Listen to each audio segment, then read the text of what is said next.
Welcome to Giant Ability TV. The righteous are as bold as a lion, but the wicked and the fraudulent run when no one pursues them.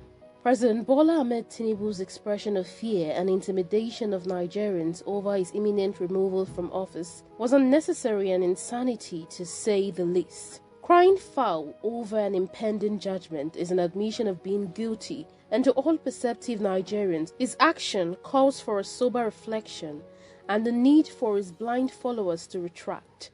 For as soon as one discovers that he has been on the wrong road, no matter how far he has gone, wisdom demands that he should make a U-turn, except if it does not matter if he ends up in a wrong destination.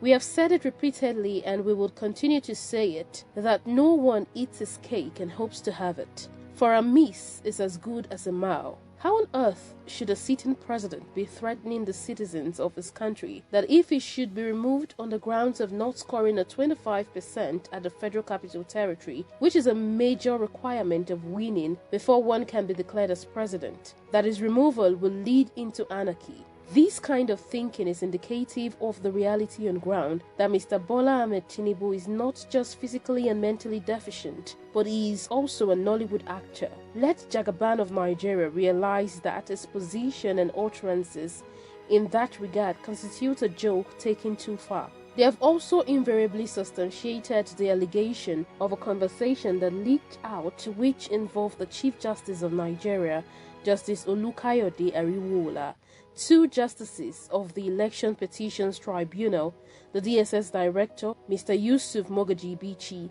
and himself, Bola Ahmed Tinubu, over the anticipated judgment of the Election Tribunal, which informed the advice given by the CJN asking Bola Ahmed Tinubu to prepare for an election rerun. If these allegations were not real, what could have informed Ahmed Bola Tinubu's expression of fear and the intimidating statement made over his impending removal? Suffice to say that as no powers under the sun can stop the sun from rising on a daily basis, the sack of Bola Ahmed Tinubu from office as president is unstoppable, and it is only a question of time.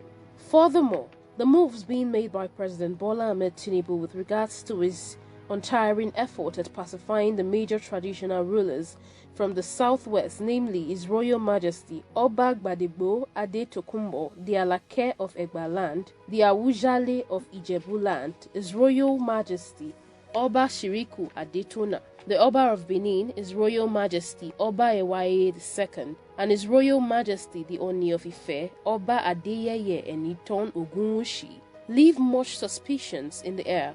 But hopefully there were not attempts at using our traditional rulers to take sides with injustice, an act that is capable of undermining their God-given integrity as a custodian of equity, justice, and peace. It is instructive also that the scripture says in Proverbs 25:5 that take away the wicked before the king, and his throne will be established in righteousness.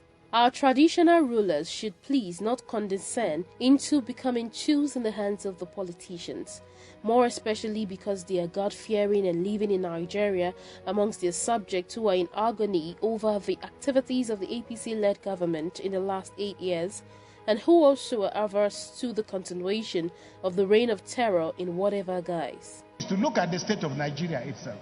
Do we resemble a democracy? Do we work like a democracy? Do we talk like a democracy? Because the very fact that up till now, months after our elections and after swearing in a president, we still don't know who is going to be the president of Nigeria until the Supreme Court is over.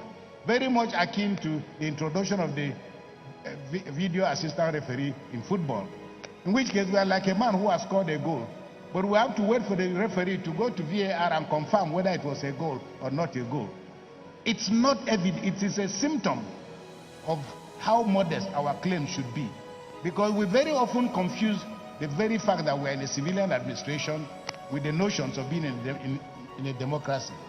That if we cannot fix our electoral process, which is the defining law for how to choose leaders in a democracy, then we must be modest in our saying that we are in a democracy.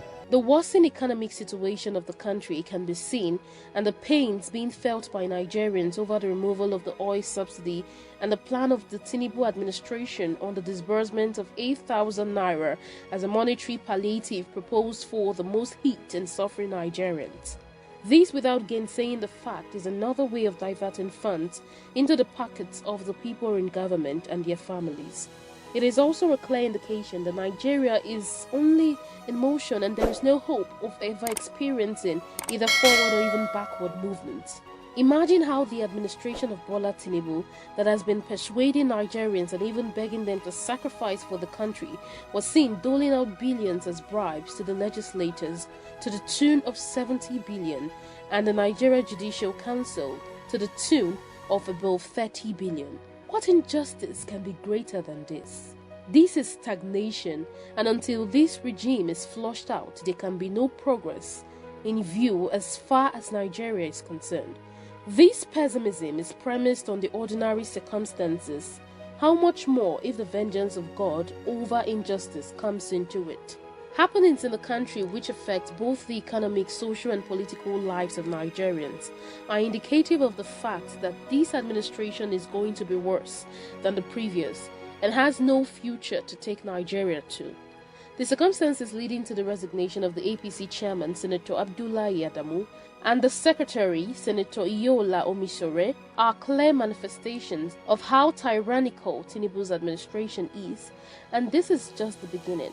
The continuous detention of the leader of the IPOB, Nnamdi Kanu, even after the court had discharged him before the end of the tenure of Muhammadu Buhari, paints a picture of this administration as the continuation of the previous.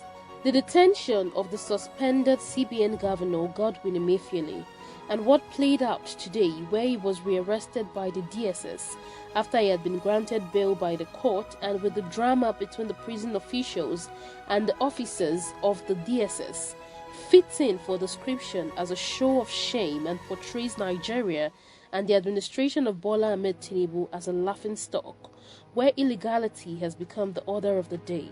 These are not what Nigerians chose, and the people who parade themselves as leaders are caretakers whose assignment will soon elapse. Nigerians are waiting anxiously for the outcomes of the Elections Petition Tribunal, and these outcomes are predictable. Justice denied is justice delayed, but in this case, delay can never be a denial.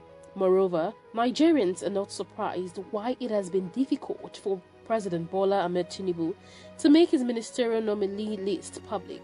There is no gainsaying the fact that all those who make into the list are people of questionable character and with reprobate minds. Not surprised, because I think one of the perennial challenges we have in leadership in Nigeria is the balancing act between the politicians who help people to get into power and technocrats who we need to do the job. And so looking at the lists, at least from a personal point of view, it doesn't inspire a lot of confidence. I would assume that given the very dire straits that the country is facing, that the focus of that list will be more about people who are going to come in with technical expertise to solve the problem, rather than the same lists of people who have been forever in government and whose track records are really questionable. And I've also seen people that are undeserving to even contemplate them being ministers. And particularly is the former governor of Kaduna State, Nasir El-Rufai. That's your own minister? Yes. It's unfortunate that President Tinubu will pick El-Rufai, and I don't know for any reason why he should do that.